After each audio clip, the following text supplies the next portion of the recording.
Seja bem-vindo, eu sou Mário Sobral e o Jornal Segurito já está no ar. E hoje vamos falar sobre análise de risco. Tem lá o famoso PGR, né, que está chegando aí, que a gente vai trabalhar com essa parte de análise de risco, mas sempre na segurança nós trabalhamos com isso. Você sabe que a gente pode fazer avaliações qualitativas, quantitativas, ou juntar esse tipo de avaliação.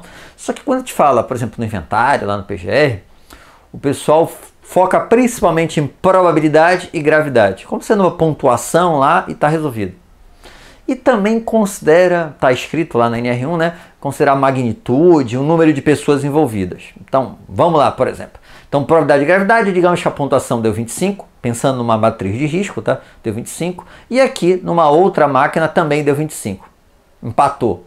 Ah, mas aqui eu tenho um trabalhador e aqui eu tenho 100 trabalhadores. Percebe que isso aí já me auxilia a priorizar esta máquina como sendo o primeiro a ser trabalhada do que essa. Só que tem muita gente que restringe a isso aqui. Probabilidade e gravidade, número de pessoas lá envolvidas, só que essa probabilidade de gravidade acaba ficando só do bom senso, entre aspas, desses trabalhadores, desse profissional. E eu tenho que pensar que há diversas variáveis que vão influenciar. E a gente tem que abrir um pouquinho esse leque. É isso que eu vou tentar listar aqui. Então, um item que a gente tem que considerar é a questão da sazonalidade. Na sua empresa aí deve ter um período que tem maior produção e tem um período que cai essa produção. Percebe que isso influencia diretamente nessa análise de risco. Porque se você está num período de maior produção, por exemplo, numa fábrica de chocolate, provavelmente um pouco antes da Páscoa, sobe a produção. Então, todos os processos estão mais rápidos, tem mais produtos no ar e tudo mais. Isso nem sempre é considerado. Então, a tua avaliação ambiental naquele período é uma, fora desse período é outra. A tua análise ergonômica naquele período é uma, fora desse período é outra. Isso tem que ser considerado também. O que mais que eu tenho que considerar? Os fatores humanos. Na hora que eu estou avaliando uma máquina, há uma certa objetividade, tá? Só que eu tenho que lembrar que vai ter um trabalhador, um ser humano, que vai interagir com aquele equipamento. E nessa interação, por exemplo, a questão da experiência. Será que o Mário trabalhando com esta máquina e você trabalhando nessa mesma máquina é exatamente a mesma coisa? Não. Se eu tenho menos experiência com aquele equipamento, eu tenho maior probabilidade de ter consequências. Isso nem sempre é considerado. Se considera que é um padrão, né? Qualquer um que trabalha ali vai ter, numa análise de risco, uma mesma probabilidade, uma mesma gravidade. Isso não é bem verdade, tá? O que mais em relação a fatores humanos? A interação entre pessoas. Além dessa interação do trabalhador com o equipamento, tem interação desse trabalhador com os demais trabalhadores. Digamos que hoje eu estou chateado com esse trabalhador, ou ele não trabalha muito bem, a gente não trabalha direitinho assim em equipe. Isso vai aumentar ou diminuir essa probabilidade também de ter uma consequência? Óbvio que vai. Tá? Aspectos relacionados ao estresse, e não apenas o estresse relacionado ao próprio trabalho. Por exemplo, sei lá, o trabalhador brigou com a mulher, brigou com o marido, o filho está doente. Isso traz consequência para o trabalhador na empresa? Traz. Aí você deve estar pensando, professor, mas o que eu vou fazer? Uma coisa básica que pode ser feita é ter um canal de comunicação para esse trabalhador, ter como informar para a empresa os problemas e tudo mais. Lógico, vai ter que ter uma pessoa capacitada para fazer isso, mas é uma forma que eu já vi em algumas poucas empresas. O que mais que eu tenho que considerar? Aspectos ergonômicos. E quando a gente fala em ergonomia, a gente fica muito focado na questão física, né? Carregar peso, movimento repetitivo, mas isso é uma parte só da ergonomia. Eu tenho a questão mental também. E na questão mental, a gente pode subdividir, né, a parte de carga cognitiva e a questão psicossocial. A parte cognitiva, de forma bem resumida, seria a questão de raciocínio. Tá? Então tem um serviço mais difícil de realizar e tudo mais. E a parte psicossocial, de forma também bem resumida, será a questão mais de relacionamento. Por exemplo, dificuldade de relação com os colegas de trabalho, com a chefia, coisa e tal. Tá. Eu tenho alguns vídeos sobre isso, eu vou até colocar na descrição do vídeo para auxiliar o entendimento. Mas simplificando seria isso. E além da questão física e mental, eu tenho a questão organizacional também que está relacionada com a ergonomia. Então, por exemplo, quando a empresa definiu lá na sua gestão que todo dia tem hora extra, isso é uma questão organizacional que tem impacto para o trabalhador. Quando ele definiu que não vai ter um trabalhador reserva, que tem uma linha de produção, por exemplo, e eu não posso sair da linha porque não tem ninguém para me substituir, isso também é uma gestão às vezes inadequada.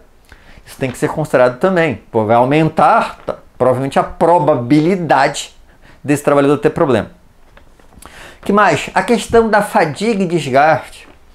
Então, um trabalhador que está mais cansado, e não apenas de fatores relacionados à empresa, fatores externos também. Aí ele trabalha em outra empresa além dessa. Você não pode, lógico, proibir esse trabalhador de ter outras atividades. Então, isso também é um fator que vai considerar. A questão de habilidades limitadas. Então, o trabalhador tem uma deficiência física, ou um trabalhador mais idoso, ou como eu falei anteriormente, ele tem menor experiência. Isso tudo influencia. Percebe que quando eu só avalio lá numa pontuação de 1 a 5, probabilidade de gravidade, sem considerar tudo isso, e eu não estou dizendo que é simples considerar tudo isso, mas só para vocês entenderem que uma matriz de risco sozinha, ela é muito pouco. Se eu for pensar só no bom senso, olhando ali, é tanto. Por quê? Porque vai ter, às vezes, 2 pontuações para o meu equipamento, dependendo de quem esteja trabalhando naquele equipamento. Okay? Então, só para entender que há vários outros itens, que nem é tão objetivo assim, como muita gente está achando.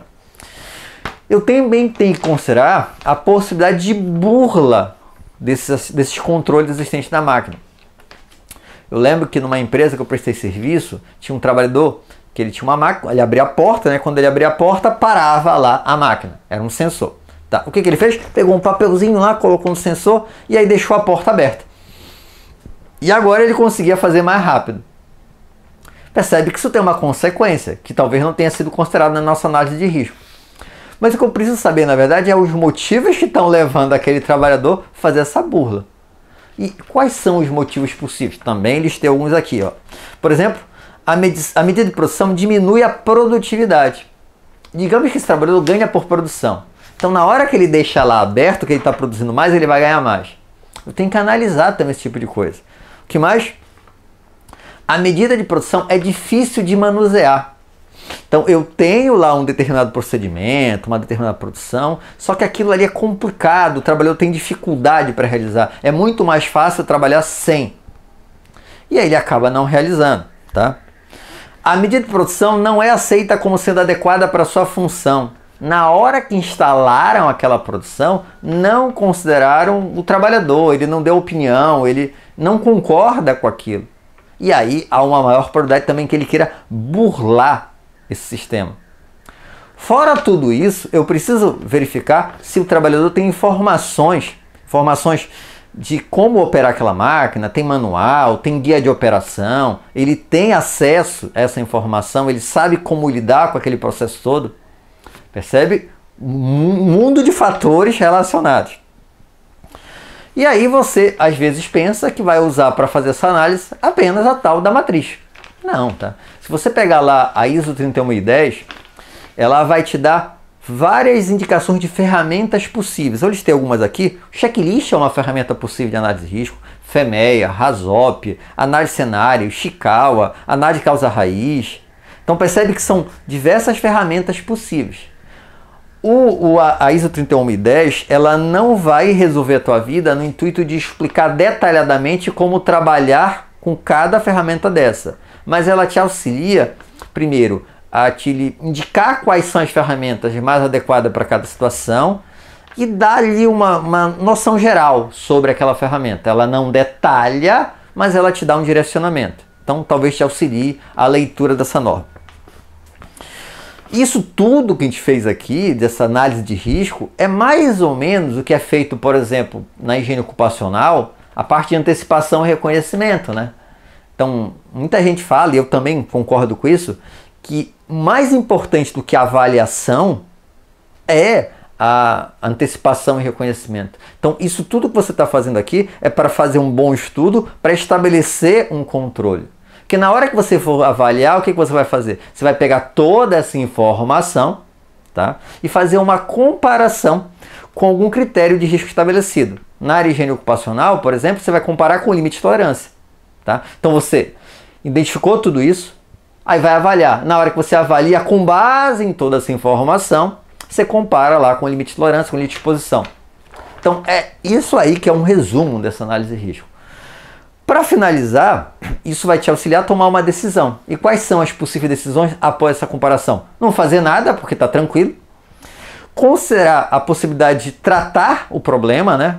Ou considerar a possibilidade ou necessidade de pegar mais informações, porque aquelas informações não foram suficientes para tomar uma decisão.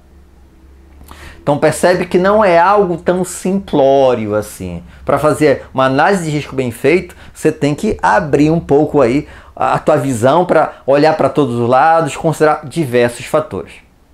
Como você sabe, todo vídeo tem indicação de um livro, e hoje eu vou indicar o livro, eu acho que até indiquei uma vez, mas é um bom livro, é o Limbo Previdenciário Trabalhista, Causas, Consequências e Soluções à luz da jurisprudência comentada. Da JH Mizuno, a editora, e o autor é meu amigo Marcos Mendanha. Então é um excelente livro sobre essa questão de limbo previdenciário. Espero que tenham gostado. Se gostaram, já sabe, né? Curte, compartilha. Tem alguma dúvida ou sugestão de pauta? Coloca aí embaixo nos comentários ou manda e-mail para sobralj@hotmail.com. Um abraço e até o próximo programa.